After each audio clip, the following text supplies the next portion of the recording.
మనకి బిర్యానీలోకి ఈ ఆకు లేనిదే బిర్యానీ కాదు. అదేంటి? బిర్యానీ ఆకు. దానికి సంబంధించి అది ఎలా ఉంటుందో ఒక్కసారి చూడండి. దీంట్లో లేత ఆకులున్నాయి. అదే తర్వాత ముదిరినటువంటి ఆకులున్నాయి. ఈ లేత ఆకులు కాస్త ముదిరిన తర్వాత వాటిని తీసి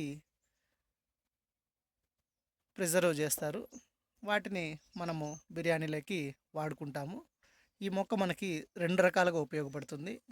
ఒకటి ఈ బిర్యానీ ఆకు, అదేవిధంగా దీని యొక్క కాండం నుంచి వచ్చేటటువంటి చెక్క. దీని కాండం నుంచి వచ్చేదే మనము దాల్చిన చెక్కగా ఉపయోగించుకుంటాము.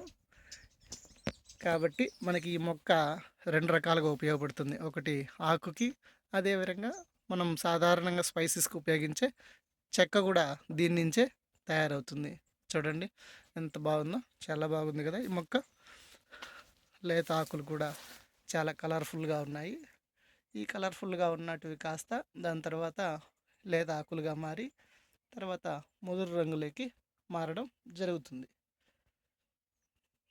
మీరు ఇప్పుడు బిర్యానీ చెట్టు ఏ విధంగా ఉంటుంది, దాల్చిన చెక్క దేని నుంచి తీస్తారు అనేది చూశారు. Thank you.